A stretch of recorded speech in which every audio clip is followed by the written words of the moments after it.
A emoção mais antiga e mais forte da humanidade é o medo. E o mais antigo e mais forte de todos os medos é o medo do desconhecido.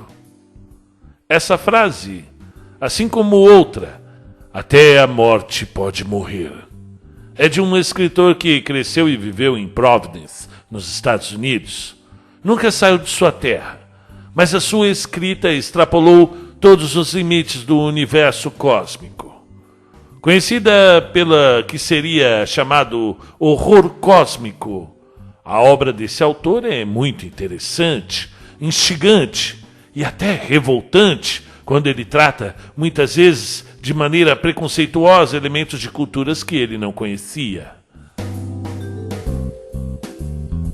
A parte disso, o criador do chamado de Cthulhu, de A Tumba, das Montanhas da Loucura, além, é claro, do livro fictício O Necronomicon, vem, depois de morto, colecionando sucesso e fãs, como Stephen King, que o considera o maior praticante do século XX no conto do horror clássico. Pessoal, estou falando aqui de H.P. Lovecraft, ou Howard Phillips Lovecraft, o mestre do horror tentacular, hoje um ícone pop, inspirando obras, filmes, séries e games. Aqui no Conto um Conto eu recebo diariamente pedidos de Lovecraft. Isso é interessante porque é um fã-clube muito fiel ao autor e que a cada dia cresce mais. Eu tenho minhas reservas quanto ao H.P. Lovecraft que me incomodam muito. No entanto, eu consigo também valorizar todo o universo que ele criou. Histórias incríveis, maravilhosas. O Gabriel Simões mandou aqui mais contos de Lovecraft, por favor. Pode deixar, Gabriel. Hoje nós vamos trazer um que vocês estão me pedindo até há anos. O Gi Duarte Couto, há 2 dias, mandou: Marcelo, admiro muito seu trabalho. Comecei a ouvir o seu canal a partir do chamado de Cthulhu e acompanho quase todos os contos do Lovecraft. Meu trabalho é manual, então eu aproveito minhas produções artesanais para me deliciar com os frutos da criatividade alheia. Muito bem, Gui. Esta deve ser uma ótima forma de se trabalhar, adquirindo cultura, não é verdade? O Vinícius Reis, já meu amigo de muito tempo, pedindo aqui mais Lovecraft. O Werner Pfenning termina o conto Sonhos da Casa da Bruxa, do Lovecraft, por favor. O Werner, né? Eu perdi o texto que eu estava acompanhando, porque fiz a parte 1, não é verdade, dos Sonhos da Casa da Bruxa, e estou desesperadamente procurando a mesma tradução que eu havia começado, e não estou achando. Logo que eu achar, vou trazer aqui para vocês, tá bom? O Paulo Duarte mandou mensagem há 3 dias. Senhor Marcelo, traz, por favor, A Sombra sobre Innsmouth, do H.P. Lovecraft. Por favor. Muito obrigado. Top o vídeo, sim. Vou trazer também A Sombra. É um texto mais comprido, porém agora com um pouco mais de tempo, já que eu estou em quarentena. Tomara que não demore tanto assim. Eu conseguirei trazer A Sombra para vocês, ok? Meu nome é Marcelo Fávaro e esse é o canal Conto um Conto. Fique agora com a narração de hoje, dramatizada de Um Sussurro nas Trevas.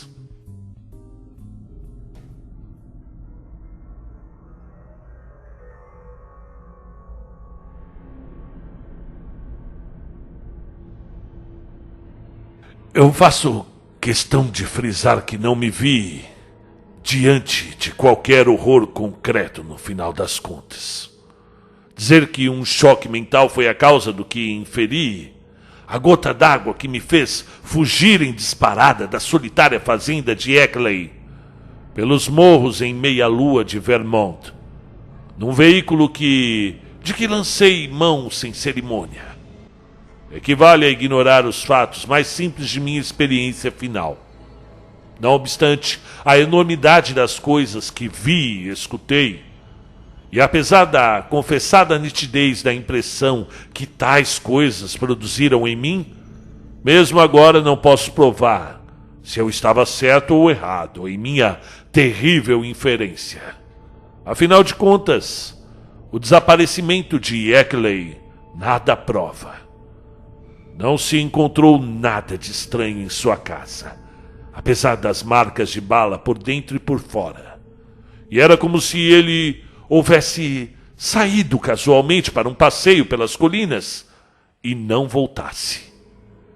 Não havia sequer sinais de um hóspede ou de que aqueles horríveis cilindros e máquinas tivessem ficado guardados no estúdio. Por outro lado, nada significa também o fato de que ele temesse mortalmente as inúmeras colinas verdes e os regatos intermináveis entre os quais nascera e se criara, pois milhares de pessoas estão sujeitas a esses mesmos receios mórbidos. A excentricidade, ademais, poderia facilmente explicar os atos estranhos e as apreensões esquisitas que ele vinha demonstrando ultimamente. No que me diz respeito, tudo começou com as inundações que assolaram o Vermont a 3 de novembro de 1927. Um desastre sem precedentes. E a esse tempo, como ainda hoje, eu lecionava literatura na Universidade de Miskatonic, em Harkan, Massachusetts, e nutria um interesse ardoroso pelo folclore da Nova Inglaterra. Pouco tempo depois da cheia, em meio ao grande número de notícias que davam conta dos sofrimentos, infortúnios e assistência organizada aos desabrigados, começaram a aparecer na imprensa notas esquisitas sobre coisas que desciam por alguns dos rios mais engrossados. Assim, muitos amigos meus se entregaram a discussões acaloradas sobre a questão que me procuravam na esperança de que eu pudesse esclarecê-la de algum modo. Senti-me envaidecido ao ver meus estudos de folclore sendo levados a sério, e fiz o que me foi possível para depreciar as histórias absurdas e mal articuladas que pareciam ser, evidentemente, resultado de antigas superstições rurais. Divertia-me ver tantas pessoas educadas insistindo em algum extrato de verdades obscuras e distorcidas que talvez embaçassem a botaria. Os relatos trazidos à minha atenção chegaram sobretudo na forma de recortes de jornais. No entanto, uma das narrativas tinha uma fonte oral e foi repetida a um amigo meu numa carta enviada por sua mãe, que residia em Hardwick, Vermont. O gênero do fato descrito era essencialmente o mesmo em todos os casos, ainda que parecesse haver 3 instâncias distintas, uma ligada ao rio Winooski, perto de Montpelier, outra associada ao rio Ocidental no condado de Windham, e depois em New Fane, e uma terceira relacionada ao rio Passumpsic, no condado de Caledônia, ao norte de Lindoville. É claro que vários recortes mencionavam outros episódios, mas, bem analisados, todos pareciam reunir-se nesses 3. Em cada um dos casos, pessoas do campo informavam ter visto um ou mais objetos notáveis e estranhíssimos nas águas caudalosas que desciam dos montes pouco frequentados. E havia a tendência generalizada de se associar essas visões a um ciclo primitivo e meio esquecido de lendas reticentes que os mais velhos ressuscitaram. As pessoas acreditavam ver formas orgânicas que não se assemelharam a nada que já houvessem visto. Havia naturalmente muitos cadáveres humanos que desciam as correntes naquele período trágico, mas as pessoas que descreviam aquelas formas estranhas asseveravam estarem certas de que não eram humanas, apesar de uma ou outra similitude superficial, de tamanho e contorno geral. E tampouco poderiam ser qualquer espécie de animal conhecida em Vermont. Diziam as testemunhas assim. Eram coisas ousadas, com mais ou menos 1,5 metros de comprimento, com corpos crustáceos dotados de grandes pares de barbatanas dorsais ou asas membranosas. além de vários conjuntos de membros articulados, e que mostravam uma espécie de elipsoide torcida, coberta de inumeráveis antenas curtíssimas, no lugar onde normalmente estaria sua cabeça. Fato notável era a estreita coincidência das descrições, oriundas de fontes diferentes. No entanto, o espanto era minorado pelo fato de que as velhas lendas, em dada época correntes em toda a região das montanhas, forneciam uma imagem morbidamente vívida de que bem poderia ter influenciado a imaginação de todas as supostas testemunhas. Eu cheguei à conclusão de que tais testemunhas, sempre interioranos, ingênuos e simples, teriam visto de relance os corpos mutilados e inchados de pessoas ou animais domésticos nas torrentes em turbilhão, e depois haviam permitido que o folclore, ainda conservado no fundo da lembrança, atribuísse a esses restos feições fantásticas. O antigo folclore, ainda que nebuloso, evasivo e em grande parte esquecido pela presente geração, tinha caráter singularíssimo e obviamente refletia a influência de crendices indígenas ainda mais recuadas, conquanto nunca tivesse estado no Vermont. Eu conhecia bem aquelas narrativas através da raríssima monografia de L. Davenport, que compreende material obtido oralmente, antes de 1839, entre os habitantes pioneiros do estado. Esse material, ademais, coincidia de perto com as histórias que eu havia escutado pessoalmente de campônios idosos nas montanhas de New Hampshire.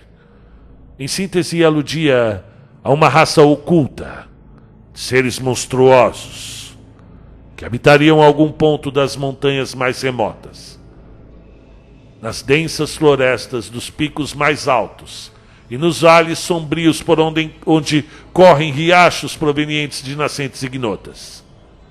Pouquíssimas vezes esses seres eram vistos. Porém, indícios de sua presença eram trazidos por aqueles que se aventuravam em certas montanhas ou se embrenhavam em determinados desfiladeiros fundos e apertados que até mesmo os lobos evitavam. Havia estranhas marcas de pés ou garras na lama à beira dos ribeirões e em tratos inóspitos, bem como curiosos círculos de pedra, em torno das quais a grama desaparecera e que não parecia ter sido dispostos ou inteiramente moldados pela natureza. Havia ainda certas cavernas de duvidosa profundidade nas encostas das montanhas, e suas bocas estavam fechadas por matacões, de um modo dificilmente acidental, e um número mais que razoável de pegadas seguia na direção dessas entradas ou saíam delas, se é que na verdade a direção de tais pegadas podia ser avaliada com justeza.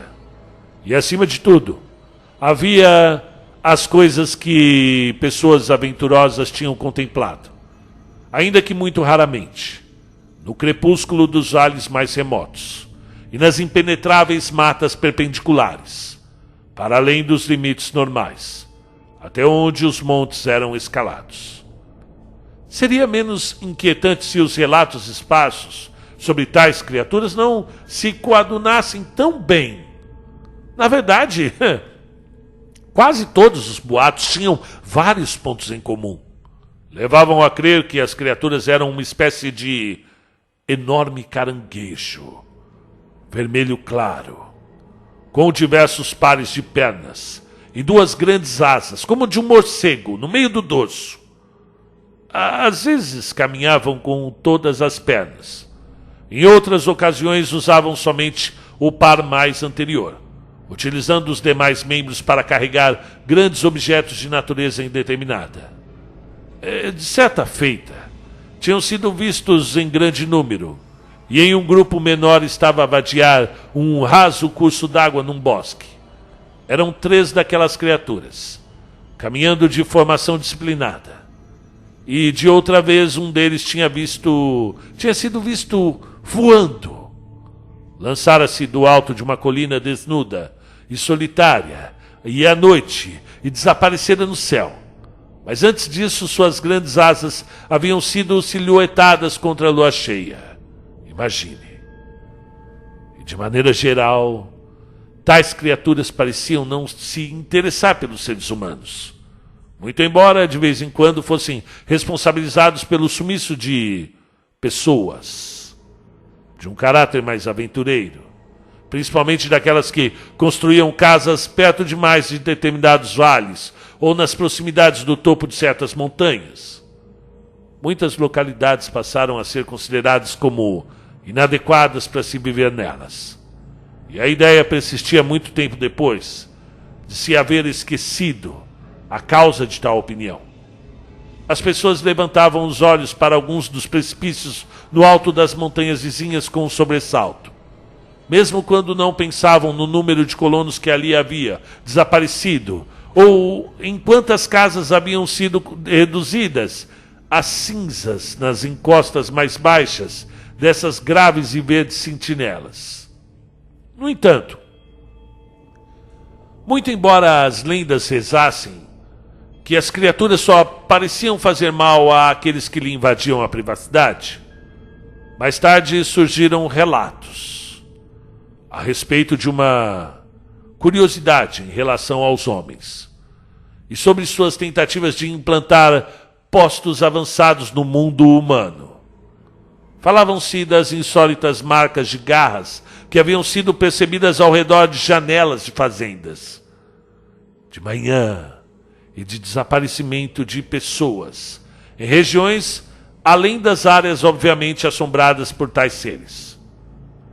Havia demais comentários sobre vozes que zumbiam, imitando a fala humana, e que faziam surpreendentes ofertas a viajantes solitários em estradas e trilhas nas densas florestas, bem como sobre crianças que teriam ficado horrivelmente assustadas com coisas vistas ou ouvidas nas florestas virgens, que às vezes chegavam até o quintal de suas casas. Na série final de lendas, a série que precedera o imediato declínio da superstição e o abandono do contato mais estreito com os lugares temidos, havia referências medrosas a ermitões e fazendeiros solitários que, num ou outro período de suas vidas, pareciam ter sofrido uma repelente alteração mental. Pessoas que eram evitadas, ou das quais se murmurava que haviam vendido a seres estranhos. Num dos condados do Nordeste, parece mesmo que esteve em moda por volta de 1800, acusar misantropos de serem aliados ou representantes daquelas criaturas repugnantes. Quanto à natureza de tais criaturas, as explicações naturalmente discrepavam. O nome que se dava a eles mais comumente era aqueles, ou os antigos, ainda que outros termos tivessem utilização local ou efêmera. É possível que a maioria dos colonos puritanos os encarassem simplesmente como parentes do demônio, tornando-os objeto de amedrontada especulação teológica. As pessoas cuja ascendência os faziam conhecedoras de lendas célticas, sobretudo os escoceses e irlandeses de New Hampshire, bem como ramos dessa etnia que se haviam fixado em Vermont por terem ganho terras do governador Wentworth, ligavam tais criaturas vagamente às fadas malignas e às pessoinhas dos pântanos e brejos, e se protegiam com encantamentos mal recordados e que eram passados de geração a geração. No entanto, eram os índios que possuíam as teorias mais fantásticas. Conquanto as lendas diferissem de tribo para tribo, havia um acentuado consenso com relação a determinadas características essenciais. As lendas indígenas afirmavam, todas elas, que as criaturas não pertenciam a esse mundo. Os mitos de Pennacook, que eram os mais coerentes e pitorescos, diziam que os alados provinham da grande ursa, que possuíam minas em nossas montanhas, donde extraíam uma espécie de pedra que não podiam conseguir em nenhum outro mundo. Não residiam na terra, afirmavam os mitos, mas tão somente mantinham aqui os postos avançados, e depois de haverem minerado enormes quantidades daquela pedra, voavam com a carga para suas estrelas no norte, e só faziam mal às pessoas que se aproximavam excessivamente deles, ou que os espionavam. Os animais os evitavam devido a uma aversão instintiva, e não porque fossem por eles perseguidos. As criaturas não podiam comer as coisas e os animais da terra, e por isso traziam seu próprio alimento das estrelas. Fazia mal chegar perto delas, e certos caçadores jovens que se haviam aventurado pelos morros onde habitavam, nunca mais tinham regressado. Também não era bom escutar o que sussurravam à noite nas florestas, com suas vozes semelhantes às das abelhas e que tentavam arremendar os sons humanos. As criaturas conheciam as línguas de todas as raças dos homens, Penacoucs, Hurons, homens das 5 nações, mas ao que parecia não possuíam um idioma próprio, e nem precisavam disso. Conversavam com suas cabeças, que mudava de cor para indicar o que desejavam. E todas essas lendas, é claro, tanto a dos índios como a dos brancos, morreram durante o século XIX, e só ocasionalmente ressurgiram aqui e ali, como um atavismo. Os costumes dos naturais do Vermont se fixaram, e tão logo suas estradas habituais e seus locais de residência passaram a obedecer a um certo plano fixo. Eles foram se esquecendo gradativamente quais medos e receios haviam determinado qual plano, e acabaram por esquecer até mesmo que tinham existido medos e receios. Na maioria, as pessoas sabiam apenas que certas regiões montanhosas eram consideradas altamente insalubres, que ali as terras eram ruins ou azarentas, e que quanto mais longe delas se estivesse, melhor. Com o tempo, as marcas do hábito ou do interesse econômico ficaram de tal maneira gravadas que deixou de haver motivo para que as pessoas saíssem dos locais que eram aprovados. E assim as montanhas assombradas ficaram abandonadas, mais por acidente do que por intenção, salvo por ocasião de raros surtos locais de medo. Somente vovós amantes de prodígios ou octogenários saudosistas se referiam de vez em quando, em murmúrios, a seres que habitavam aqueles montes. Mas mesmo essas pessoas admitiam que não havia muito que temer de tais seres, agora que se haviam acostumado à presença de casas e povoados e que os homens haviam deixado inteiramente o território escolhido pelas essas criaturas. Eu havia tomado conhecimento de tudo isso nas minhas leituras e em certas histórias coletadas em New Hampshire. Assim, quando começaram a aparecer os boatos, por ocasião das cheias, eu percebi facilmente de que lastro folclórico provinham. Eu expliquei tudo isso pormenorizadamente aos meus amigos, e foi com hilaridade que constatei que várias almas ingênuas costumavam a insistir em que talvez existisse uma pitada de verdade sobre esses relatos. Bem, essas pessoas tentavam observar que as lendas antigas mostravam uma persistência e uma uniformidade significativas, e que a natureza praticamente inexplorada das montanhas de Vermont fazia com que fosse inconveniente sermos dogmáticos com relação ao que poderia existir ou não nelas. Tampouco essas pessoas se deixavam persuadir por meu argumento de que todos os mitos obedeciam a um molde conhecido, comum à maior parte da humanidade, e que haviam sido formadas em fases primitivas, de experiência imaginativa, que sempre produziam o mesmo tipo de ilusão.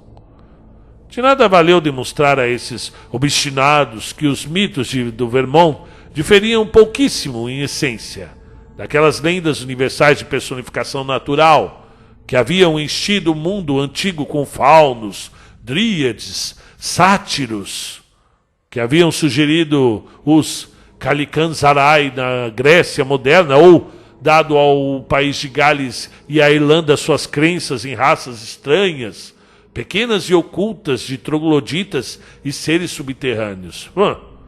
Não adiantou.